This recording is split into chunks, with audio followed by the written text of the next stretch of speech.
Hello, नमस्कार। मैं are के Dhawan, associate professor in zoology.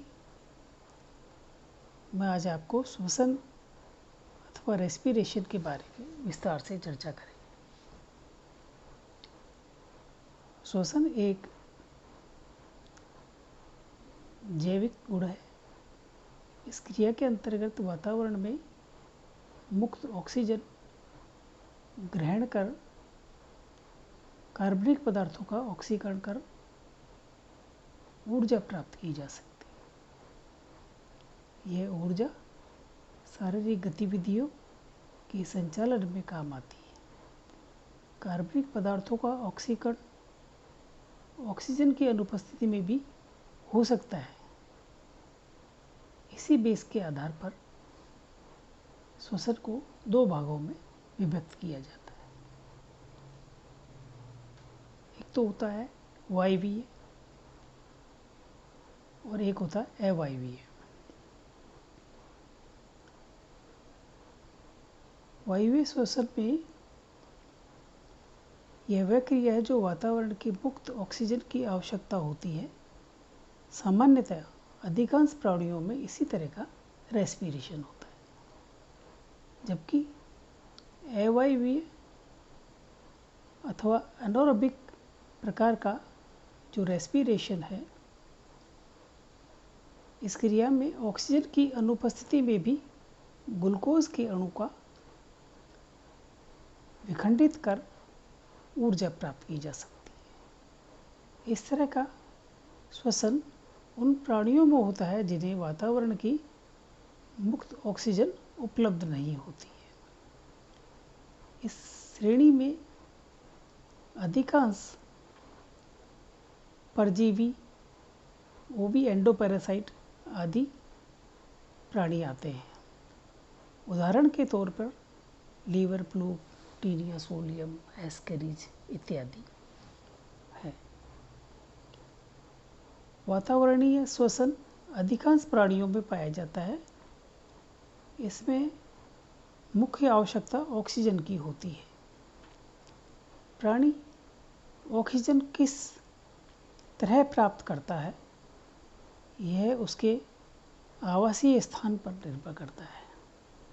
यदि प्राणी जल में रहता है तो जल में घुली हुई ऑक्सीजन प्राप्त करेगा। यदि प्राणी स्थल पर है तो ऑक्सीजन वायु से प्राप्त कर सकेगा।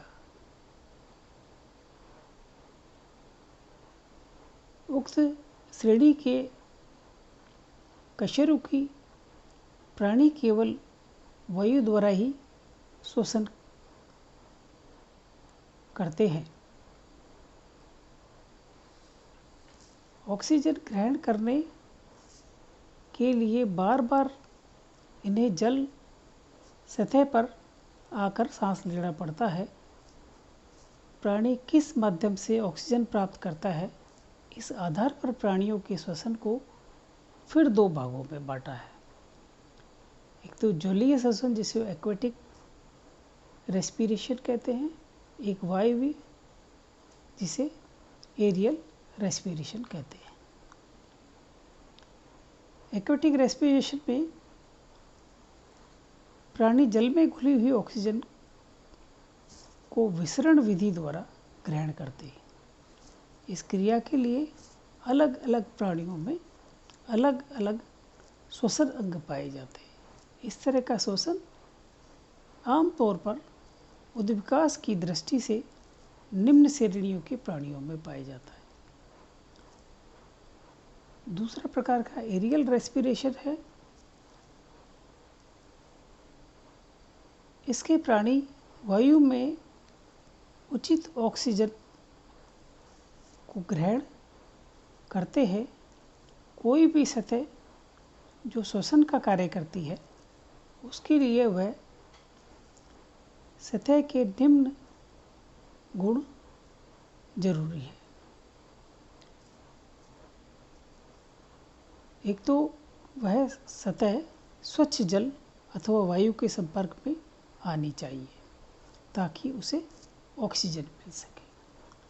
सतह नम हो, सतह का उचित तापक्रम होना चाहिए, सतह में ऑक्सीजन वहन के साधन उपलब्ध होने चाहिए।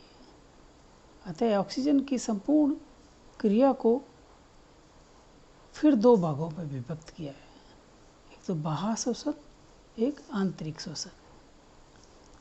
बाह्य श्वसन को एक्सटर्नल रेस्पिरेशन की इस क्रिया में बाहरी वातावरण ऑक्सीजन ग्रहण कर शरीर के विभिन्न ऊतकों तक पहुंचाई जाती है तथा भोजन के ऑक्सीकरण से उत्पन्न CO2 को बाहर निकाला जाता है। इंटरनल रेस्पिरेशन के तहत ऊतकों तक पहुंचाई गई ऑक्सीजन भोजन का ऑक्सीकरण कर ऊर्जा प्राप्त की जाती है। आंतरिक श्वसन को क्रिया सभी प्राणियों में समान होती है। वातावरण में ऑक्सीजन प्राप्त कर शरीर के विभिन्न ऊतकों तक ऑक्सीजन पहुंचाने में जो अंग काम करते हैं, ये सब मिलकर श्वसन तंत्र का निर्माण करते हैं। प्राणियों में जलीय श्वसन, वे प्राणी जो जल में निवास करते हैं, श्वसन के लिए जल में घुली हुई ऑक्सीजन का उपयोग करते हैं। यहाँ हम कुछ प्रारूपी प्राणियों में जलीय श्वसन का या उससे संबंधित अंगों की जानकारी निम्नानुसार करेंगे। जो लोअर एनिमल है, युग्लिना, निरीज, लीच,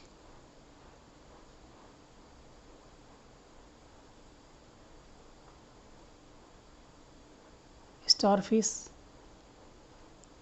इन सभी में श्वसन किस तरह से होता है ये हम आगे पढ़ेंगे। Full stop.